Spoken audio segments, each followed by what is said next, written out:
Reaction is pouring in tonight after Abdul El-Sayed narrowly beat Representative Haley Stevens in the U.S. Senate primary. El-Sayed's victory margin was pretty slim that it wasn't assured until almost all the ballots cast statewide were counted around 10 o'clock this morning.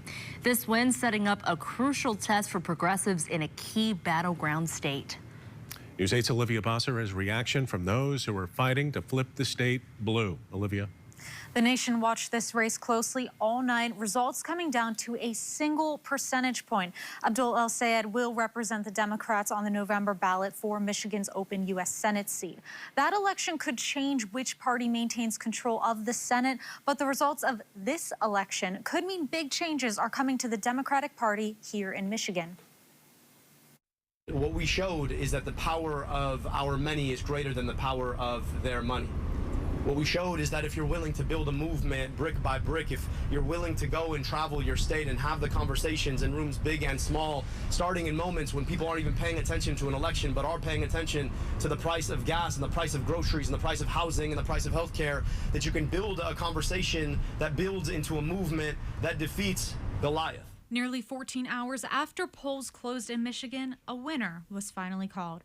Abdul El-Sayed won the Democrats' nomination. It follows a national trend for sure that we've been seeing where Democrats are motivated and voters that are looking for change, including a generational change, are motivated. Throughout the campaign, state party leaders backed El-Sayed's opponent, Haley Stevens, while El-Sayed garnered the support of many prominent progressives from around the nation, like Bernie Sanders and Alexandria Ocasio-Cortez.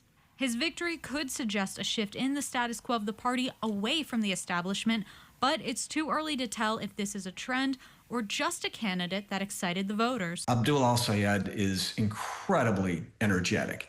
He is inspirational as a candidate, and he's talking about issues like healthcare. You know, he is a doctor, talking about gas prices, talking about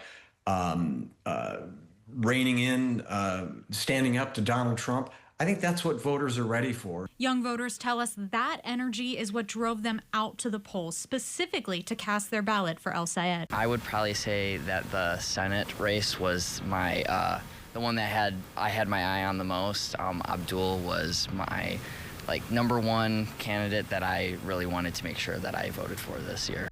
El-Sayed's platform, money out of politics, money into pockets, and Medicare for all, resonated with young voters. I think that getting these billionaires and the wealthy people to stop funding elections is really important, because it's the people we elect are for the people, you know, not the wealthy elites, not the 1%. Like, they're the everyday people that are in the state that actually see everything, not from a behind closed doors, from a isolated perspective. Who say he is the right candidate for the right moment. I think he has a sense of our current political climate, and I think the other Democrat and also the Republicans, I think they maybe don't have as well of a grasp on our current situation, and I think he's the best fit for Senate.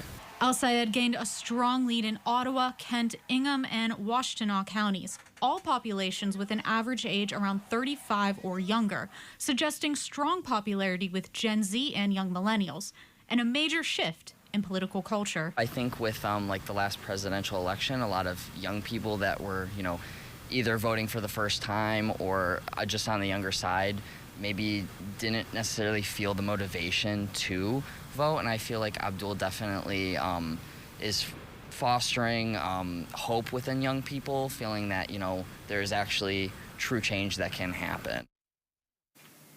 With this victory for El-Sayed, we're now back to day one. He has only 90 days to pull in the support of voters who were on Team Stevens during the primary, as well as independents and Republicans that may not be sold on Rogers if he wants to win that Senate seat.